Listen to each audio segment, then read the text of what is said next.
ইয়াত হৈছে কি মানুহে বুলি কৈছে বোলে মোৰ নগাই কৈছে মোৰ মাটি আমাৰ ইয়াতে একো কৰিব নোৱাৰে এনেকৈ কৈ আছে। কিন্তু ছাৰ আমাৰ নিজৰ খোলা দখল মাটি হয়, নিজে সিহঁতি আহি কিনি খোলা ভঙা কৰা নাই। সিহঁতি ওপৰে এইটো পৰা ইয়াতে আমি লগা মাটি আছে হে, এনেকা কৈ পেলাই আমাকে এনেকা কৰিছে। মানে নাগাকেইটা আহি মানে যিকোনো ধান চান কিবা কিবি লৈ থাকে, এইটো কিয় ল'ব লাগে? এইটো অসমৰ মাটি, অসমৰ আমি নিজে মাটি দখল কৰা মাটি হয়, কিলে দিব লাগে সেইকেইটা? আকৌ মানে জিতিলে মানে কৈ দিয়ে কি হয় আবাৰ মানে মিলা মিলি কৰি মানে পাট্টা মাটি দিম ক'লে, এতিয়ালৈকে দিয়াই নাই। মানে ইলেকশ্যন হৈ থাকে আৰু মানে ঘৰটো ভঙাই আছে, মানে ভঙাই আছে। আৰু মানে ঘৰ বনালেও মানে কাৰ কি কয় পাৰ্মিশ্যন লাগে বুলি কয়। কিহৰ পাৰ্মিশ্যন লাগে? অসমৰ ফায়াৰ চাইডৰ পৰা চলাই আছো, মানে ইলেক্ট্ৰিক বিল চব চলাই আছো, পানী চানী যিকোনো অকণ পাই আছো। আৰু কি নগাহে মানে ইটো লাগে সিটো লাগে বুলি পায়, আৰু মানুহ ভয় খিয়াই কেতিয়াবা মানে কোনোবা বুঢ়া বুঢ়ী থাকি যায়, কোনোবা ডাঙৰ মানে মানুহ ক'ত গ'ল কি কথা। আপুনি এনেকা কৰিলে নহ'ব তো। আমি খান ইমান খুলি ভাঙি কিনে জংঘল খুলি কিনে চাফা কৰিছে, এতিয়া খুলি কিনে কি সুন্দৰ কৰি কিনে বহাইছে। এতিয়া আপুনি লগা চাই কিনে চকু লাগিলে নহ'ব ছাৰ। আমি 1960 পৰা 1960 আমাৰ দেউতা ঢুকাই দিলে, ঢুকাৰ পৰাও আমি এতিয়াও বাবাৰ দখলতে আছো এতিয়াও, আৰু কৰি খাই আছো। নাই আমি টেক্স নিদিওঁ, এক টকাও দিন নাই, আমি 1 টকাও নিদিওঁ। নাই নাই নকৰা। মই আগতে কৈছো আমি চৰকাৰৰ মাটি বহিছো, আমি দিবলৈ আমি ইয়াতে সক্ষম হোৱা নাই। অসম চৰকাৰৰ মাটি বহিছো। নাই নাই, সিহঁতি কয় নগাৰ মাটি, কিন্তু আমি কৈছো আমাৰ আসাম চৰকাৰৰ মাটি বহিছো। আমি এতিয়া আমি কোনো 5 মোন টেক্স বুলি কৈছিলে, আমি 5 মোন টেক্স নহয় 1 টকা দিবলৈ নহয় বুলি ক'লো।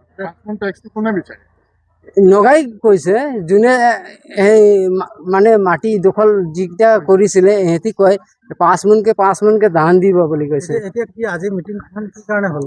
তো এহেতি এতিয়া কেনেকা কৰিছে ইফালৰ পৰাতো আমি ক'ব নোৱাৰো। আমি 2 নং চেতিয়া গাঁৱৰ মানুহ হয়, কিন্তু আমাৰ ইয়াতে একো হোৱা নাই। কিন্তু ইফালে 1 নম্বৰ চেতিয়া গাঁৱৰ পাৰ হৈ কিনিহে হৈছে এইকেইটা।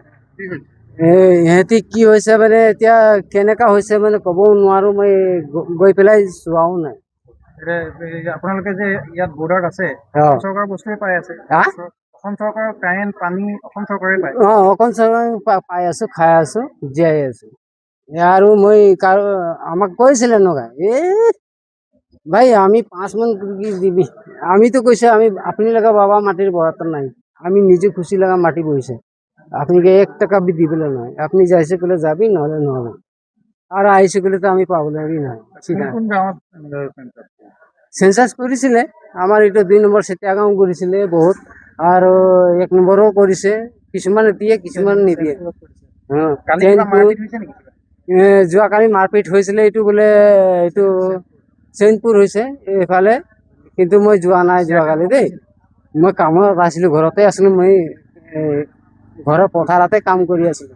মই ক'ব নোৱাৰিম ইমানখিনি কথা, কিন্তু ইহঁতি কি কৰিছে সেইটো কথাটো আমি ক'ব নোৱাৰো, কিন্তু শুনাহে শুনিছো। আমি সদৌ অসম আদিবাসী ছাত্ৰ সন্থা গোলাঘাট জিলা সমিতিৰ তৰফৰ পৰা, আৰু আমি সকলো দল সংগঠন মিলি আমি আজি এই সীমা বৰ্ষ অঞ্চলত আমি উপস্থিত হৈছিলোঁ।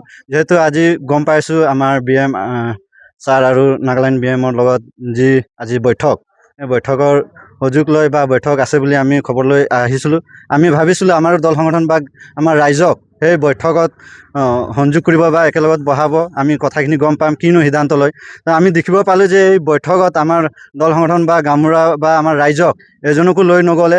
এই প্ৰশাসনে কি ধৰণে পদক্ষেপ লৈ আছে আমি লক্ষণীয়। আমি ক'ব বিচাৰোঁ যে আমি কেইদিনৰ ইলেকশ্যনৰ হোৱাৰ পিছতো আমি চৰকাৰক অৱগত কৰাই আছিলোঁ আমাৰ এই বৰ্ডাৰ সমস্যা লৈ। আমি গম পাইছিলোঁ যে আমি মনত অনুভৱ কৰিছিলোঁ যে নগা আগ্ৰসন আহিব বা নগা আগ্ৰসন বৃদ্ধি পাব। আমি সেইবাবে আমি যোৱা ইলেকশ্যনৰ পিছত আমি সকলো দল সংগঠন মিলি যোৱা চিলনীজানত আমি গণসমাৱেশ কৰিছিলোঁ, উৰিয়ামঘাটতো গণসমাৱেশ কৰিছিলোঁ। আমি স্মৰণ পত্ৰ দিছিলোঁ চৰকাৰক, জনাইছিলোঁ যে আমাৰ AP বেটেলিয়ন কেম্প আমাৰ এই বৰ্ডাৰ সীমা কাষতি অঞ্চলত দিব লাগে বুলি, আৰু আছাম ৰাইফল এইকেইটা কেম্প বহাব লাগে বুলি। আমি আজিলৈকে দেখিব নাপালোঁ। আমি অতি দুখৰে এই যোৱা কালি যিটো আমাৰ এজন ভাইক যি নগাৰ দুৰ্বৃত্তই আক্ৰমণ কৰিলে, যি ঘৰ পিয়ল কৰাৰ সময়ত ৰখাব যাওঁতে, তা আমি বহুত দুখ অনুভৱ কৰিছোঁ।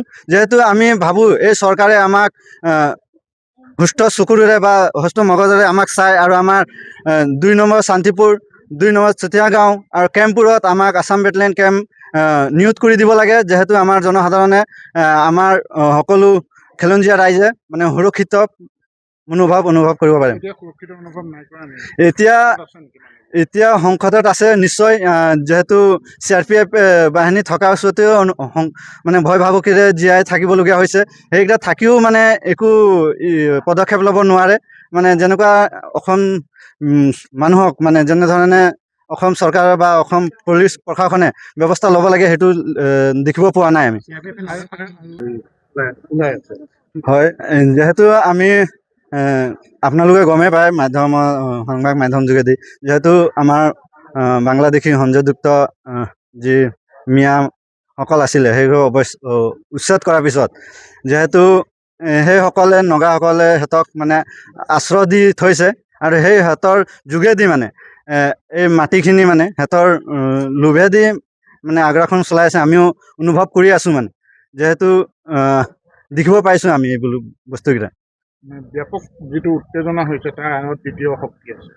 নিশ্চয় হয়, আমি ক'ব পাৰোঁ মানে থাকিব পাৰে বুলি।